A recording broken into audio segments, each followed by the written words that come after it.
County in upstate South Carolina. Got to love GSP. GSP. At 7:03 p.m. Eastern Daylight Time, a severe thunderstorm was located 11 miles northeast of Lawrence, or 9 miles north of Clinton, moving southeast at 15 miles per hour.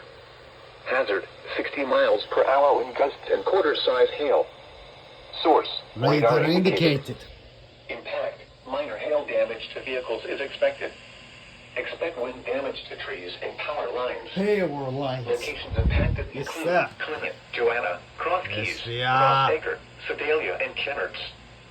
For your protection, move to an interior room on the lowest floor of a building.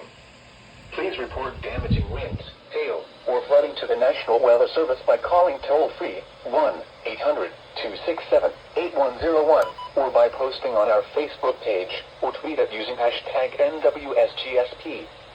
Your message should describe the event and the specific location where it occurred. Repeating, a severe thunderstorm warning has been issued until 7:45 p.m. Eastern Daylight Time for the following counties in South Carolina: Lawrence, Spartanburg, and Union. Big steery moment in time from GSP. The National